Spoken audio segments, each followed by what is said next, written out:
Mukomana anonzi Blessed Rune Sugeza aiwa onzi otaura zvekare. Panapa ataura mashoko achiti aiwa isusu we have arrived. Zvese vakomana vangaita to deter us or to stop us, but isusu tinoona our mission aiwa is almost accomplished. Sandamina mashoko panapa tinoona vakomana vezimu ai vanasimba chikanza panguva ino vachifambira nhau iyi vachida kuzama kubuditsa chokwadi vachinatsokuda kuti macitizens agare aiwa ari muthe bright light and subscribe or like or on the bell icon. Timtakana pa Hinduism I donyora chiti. Blessed Kesa makes it clear we have arrived.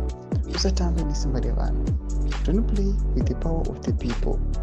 The future message is packaged in this snippet compiled by Simba Chikanza, who writes, 1. My rules, like in the making of the Good Mafia documentary, is to listen to sources, understand their cause, their language, and interpret their song.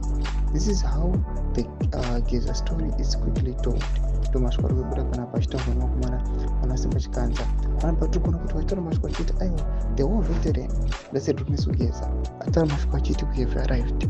Panapa zvakunozovhutidzira vakomana ve31 kuti aiwa in their preparations vakomana vachizama kuda kuita background vachida kuti vakwanise kuatena the 2030 agenda panguva ino. Vachiona mukomana anonzi Geza achiti we have arrived anova a direct threat to their progress. Anova mukomana arinozoratidza kuti ari kufumura chokwadi necorruption yese iri kuitika behind them. Ingotidza mafungo enyu kuti chitiko ichi abvina kumesa kuchimedu dzemafungo enyu. Subscribe, like, turn on the bell icon.